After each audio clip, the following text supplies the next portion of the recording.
Like our stories under the moonlight, let me tell you about Ile Ife, the very first place, the head of all Yoruba land. This isn't just some made-up tale, this is how our fathers told it, the real story of how it all began. Now, back in the really old days, the world was just water. Everywhere you looked, nothing but water. God, the big Oloran, looked down and saw there was no dry land for his people to live on, so he called down Obatola, one of the most powerful Orisha, Obatola. Oloran said, "I want you to go down and create land." Obatola agreed. Of course, he got a big snail shell filled with loose earth. He also took a white hen and a chain, a very long chain. He climbed down from the sky on this chain, all the way down to the endless water.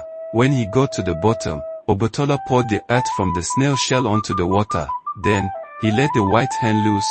The hen started scratching and spreading the earth all over the water. As the hen scratched, the earth spread and spread, and slowly, dry land began to appear. It wasn't big at first, just a small patch, but it kept growing. Obatola was happy with what he had done, found a place to stand on the new land. This first piece of solid ground, the very beginning of everything, that's Ile Ife. Now, how did it get that name, Ile Ife?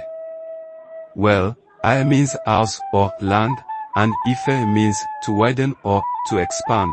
Think about it, this was the very first land, the place from where all other lands spread out. So, it was named Ile Ife, the land that widened, the land of expansion. It was the starting point, the foundation of the whole world as we know it. Obatola stayed there for a while, making the land more solid. More and more dry ground appeared, plants started to grow, it was becoming a place where people could live. Then, Oloran sent down more Orisha to join Obatola. They came to this new land, Ile Ife, and started to build homes and cultivate the land. It became a center, a place of importance. Because it was the first land, it was seen as sacred, a gift from the Almighty. Even today, Ile Ife remains a very special place for all Yoruba people. It's a reminder of where we all came from, the very spot where the world as we know it began. You can still feel that ancient power in the air when you go there. It's not just a city, it's the source. And that's the story of how Ile Ife began, the first land, named for how it spread out and became the foundation of everything.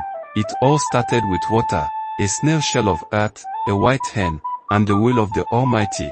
This is our history, passed down through generations. Remember it. Now, Obatola, being a powerful Orisha and a bit of an artist, started to shape this new land. He molded hills and valleys with his own hands.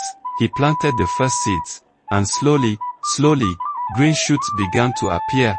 The world was waking up, and Ile Ife was its cradle. But Obatola wasn't alone for long. Remember that long chain he climbed down on? Oloran started sending other Orisha down that same chain. One by one, they arrived in Ile Ife, each with their own special skills and responsibilities. There was Ogun, the strong and fiery Orisha of iron and war. He brought with him the knowledge of metalworking, how to forge tools and weapons. Imagine the first sparks flying as Ogun struck stone against metal. A brand new sound in this young world. Then came Ocean, beautiful and radiant, the Orisha of love, beauty, and the sweet waters. Wherever she stepped, life seemed to bloom with extra vibrancy. The rivers and streams that eventually flowed from Ile Ife were said to carry her blessings. And there were many others. Shango, the powerful Orisha of thunder and lightning, his booming voice echoing across the new land. Oya, the fierce Orisha of the winds and storms, her presence bringing a dynamic energy to the calm beginnings. And Ifo, the wise Orisha of divination, who could see the past, present, and future, guiding the early inhabitants of Ile Ife with his wisdom. Ile Ife became a meeting place, a hub for these divine beings. They worked together, each contributing their unique powers to build this new world. They taught the first humans, who eventually descended from the heavens or arose from the very earth of Ile Ife. The stories vary a little here. You see, adding to the mystery, the ways of life, they taught them how to farm the land that Obatola had created, how to use the tools that Ogun had forged, and how to live in harmony with each other and the growing world around them. Because Ile Ife was the first place, it held a special significance. It wasn't just a settlement, it was the source of all civilization. the point from which all knowledge and culture flowed outwards. The Orisha established their sacred groves and shrines there, making Ile Ife a spiritual heartland. Think about those early days. Everything was new, everything was a wonder.